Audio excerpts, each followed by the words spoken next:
Valorous afternoon, fellow Cardorians. As thou art deck known, Duncan hath been sworn into class presidency yesterday. The present day, we hath another very pressing announcement, as Duncan hath maddeth his vice president pick. In an act of friendship, he hath chosen the sir he ranneth against to beast his vice president. Aye, that's right, folks. Macbeth is a non-named Thane of Cawdor.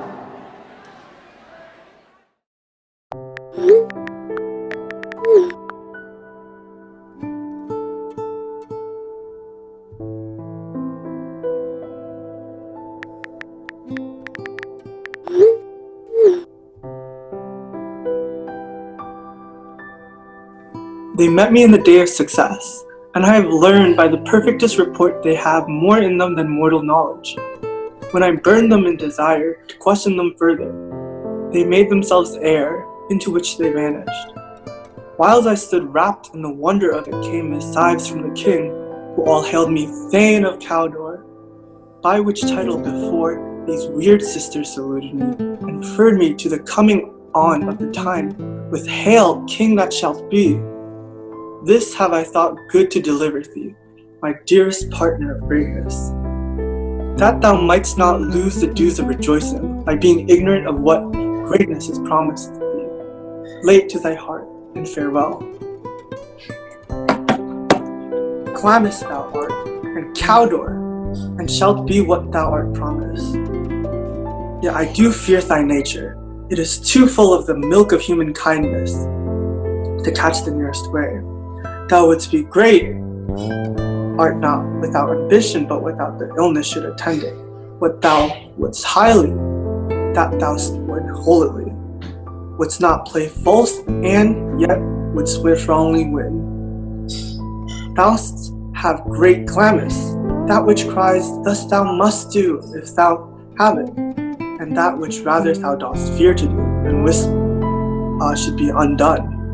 Heave thee thither, that I may pour my spirits in thine ear, and chastise with my valor of my tongue all that impedes thee from the golden round, which fate and metaphysical and doth seem to have crowned withal.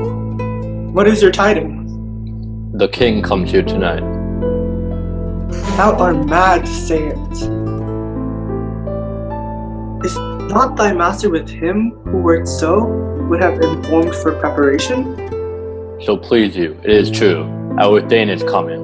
One of my fellows had the speed of him, who, almost dead for breath, had scarcely more that would make up his message. Give him tending, he brings great news. The raven himself is hoarse, that croaks with the fatal entrance of Duncan, under my battlements. Come, you spirits, and tend on mortal thoughts. Unsex me here, and fill me from the crown to the toe top, full of the direst cruelty. Make my blood stop up to access and passage to remorse, that no compunctious visitings of nature shake my fell purpose, nor keep peace between the effect and it. Come to my woman's breast, and take my milk for the gal, you murdering ministers, whatever in your sightless substances. You wait on nature's mischief. Come, thick night, and pale thee in dunnest smoke of hell, that my keen knife see not the wound it makes, nor heaven peep through the blanket of the dark, to cry, hold, hold. Great Glamis, worthy Cawdor, greater than both by the all-hail hereafter. Thy letters have transported me beyond this ignorant present, and I feel now the future in an instant. My dearest love, Duncan comes here tonight. And when goes hence? Tomorrow, as he purposes. Oh, never shall sun that morrow see. Your face, my Thane, is as a book where men may read strangers' matter. The beguiles of time look like the time. Bear welcome in your eye. Your hand, your tongue, look like the innocent flower, to be the serpent underneath. He that's coming must be provided for, and you shall put this night's great business into my dispatch, which shall to all our nights and day to come give solely sovereign sway and masterdom.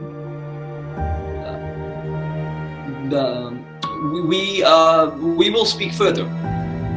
Only look up clear. To alter favor ever is to fear. Leave all the rest to me. If it were done when 'tis done, then 'twere well if it were done quickly.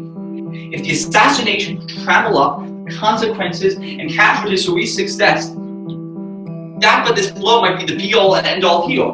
But here upon this bank and the shore of time, we jump the life to come. But in these cases, we still have judgment here, that we but teach, blunt instruction which being taught return to plague the inventor. This is even-handed justice. Commends the ingredients of a poison chalice to our own lips. He's here in double trust. First, as I am his kinsman and subject, stronghold against speed, and as his host, who should against his murderer shut the door, not bail at night himself.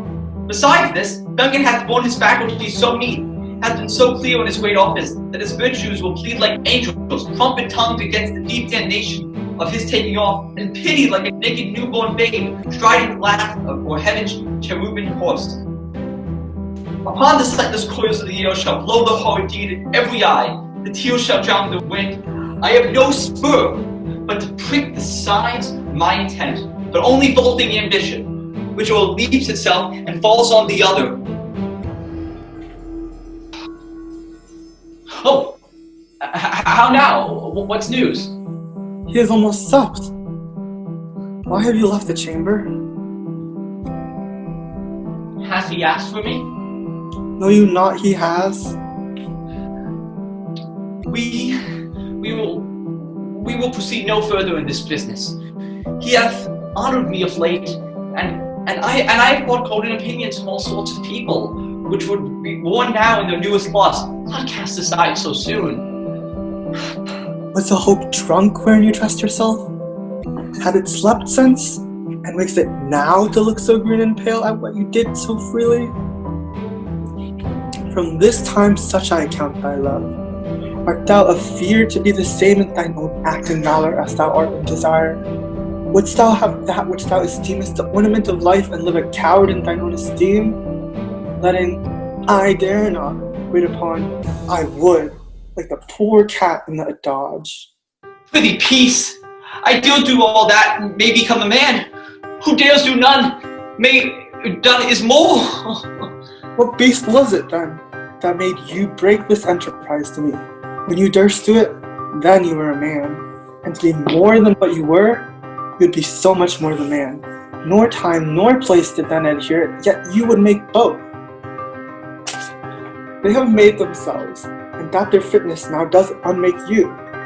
I have given suck, and know how tender 'tis to love the babe that milks you. I would, while smiling in my face, have plucked my nipple from its boneless gums and dashed the brains out, had I so sworn as you have done to this.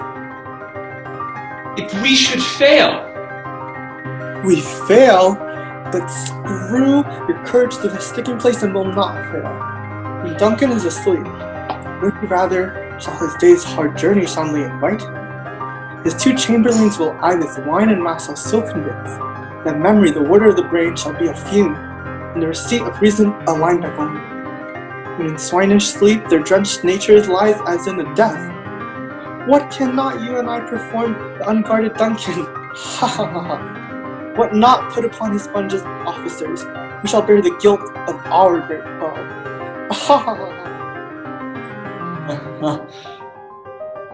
bring forth men, children only.